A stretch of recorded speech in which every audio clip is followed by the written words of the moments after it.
everyone, and welcome back. You guys know we love to go deep on the big questions here, and today's deep dive is no exception. We're taking a look at Yuval Noah Harari's Intelligenza Incontrollabile specifically, a section that really got us thinking about the future of AI. Yeah, it's pretty intense. Right. I mean, he even uses the term alien intelligence at one point, which Definitely grabs your attention. to say the least. So for our listeners, could you give us a quick rundown of why Harari thinks AI might be more alien than artificial? What's he getting at there? Well, he starts by looking at those classic stories we tell about powerful forces getting out of control, like, the Sorcerer's Apprentice, that kind of thing. Oh, right, where the magic goes haywire because someone messes up a spell. Exactly. And Harari argues that these stories, while fictional, tap into a very real human tendency. We're great at creating tools and technologies that give us more power, but we're not always so great at controlling the consequences. Okay, so that tracks. But is he saying that AI is like one big magic spell waiting to backfire? Like one rogue scientist creates a superintelligence in a basement and boom, it's all over? Well, not exactly. See, what makes AI different and potentially far more unsettling is the collaborative element. Harari touches on this, but I think the real danger lies in the networks, not just individual hubris. Networks. Okay, now you're going to have to break that down for me. Sure. Think about it. AI isn't this isolated thing, right? It's built on massive networks of human ingenuity and information. You've got programmers writing code, data scientists training algorithms on mountains of data, even the everyday folks generating all that data in the first place. So it's more like a whole bunch of sorcerers all casting spells together. Kind of.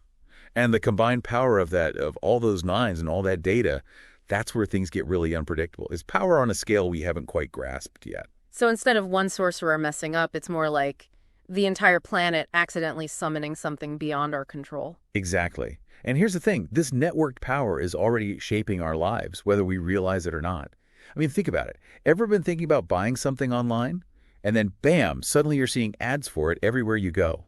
Oh, all the time. It's like they're reading my mind. Right. But it's not mind reading, it's algorithms. They're analyzing your behavior, predicting your desires, and influencing your choices, all part of this vast interconnected network we're talking about.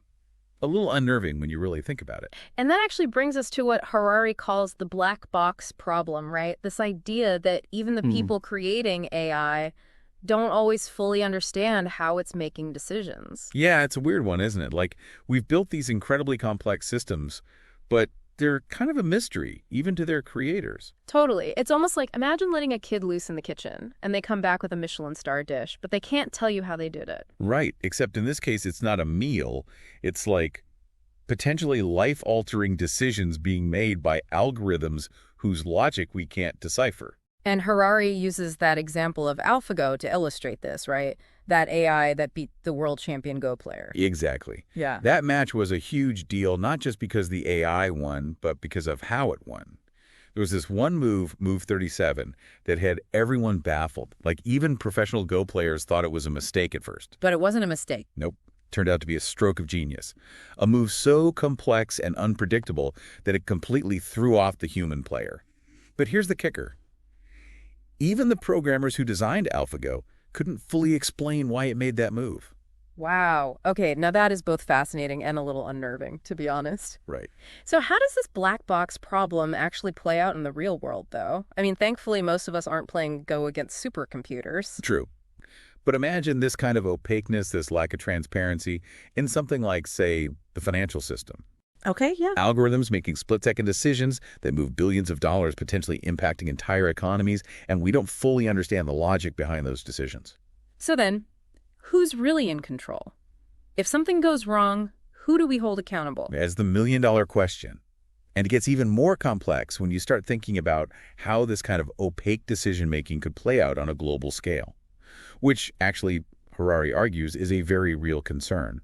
He suggests that this concentration of data and the algorithmic power that comes with it could lead to a whole new kind of global imbalance. A new kind of global imbalance. Oh, yeah. Okay, now you've really got my attention. What does he mean by that? Well, he uses this term, data colonies. Data colonies. Yeah, and it's every bit as intense as it sounds.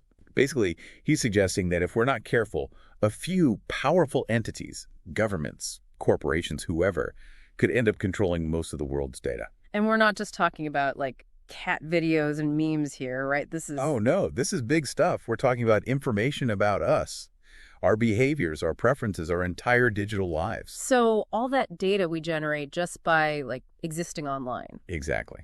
Harari's suggesting that it could become a new form of capital, a way for a select few to exert influence and control on a global scale. Okay, so instead of colonizing land or resources, it's about colonizing information. Right. Think about it. Historically, empires were built on controlling physical things, right? Land, oil, precious metals. But in a world increasingly driven by data, whoever controls that data has a tremendous amount of power. Because they control the algorithms. Exactly. They control the algorithms, which means they have the power to shape everything from the flow of information to economic opportunities, even political outcomes. So if we're not careful, we all end up as, like, digital serfs in someone else's data empire. It's a bit of a bleak picture, I know. But Harari's point isn't to be all doom and gloom. It's more like he's sounding the alarm so we can actually start creating a different future. Okay, so then what can we do? How do we make sure AI leads to a more equitable future, not, data colonies? Well, he talks about a few key things. First, we need to start thinking about data rights. Just like we have rights in the physical world, we need to establish clear rights and protections when it comes to our data. Makes sense. What else? Algorithmic transparency. Remember the black box problem we talked about? How could I forget? Right. Well, we need to find ways to make these systems more transparent, more understandable, so we're not just blindly trusting them to make decisions that affect our lives. So less mystery, more accountability. Exactly. And finally, and maybe most importantly, we need to think about education.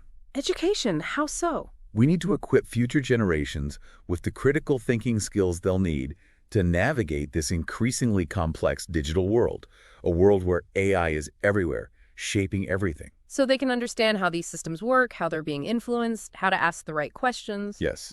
It all comes down to empowering individuals, giving people the tools and the knowledge to be active participants in this new world, not just passive consumers of whatever the algorithms decide to feed them. Wow, okay. That's a lot to think about. It is, but it's also incredibly exciting, don't you think? I mean, we're standing at the edge of something truly transformative, the future of intelligence itself. And the choices we make today will determine what that future looks like for all of us. It certainly will. Well, on that note, I think we've given our listeners plenty to chew on today, wouldn't you say? A huge thank you to you for breaking all this down for us. It's been eye-opening, to say the least. And to everyone listening, as always, thank you for joining us on this deep dive. We'll catch you next time for another exploration of the big questions shaping our world.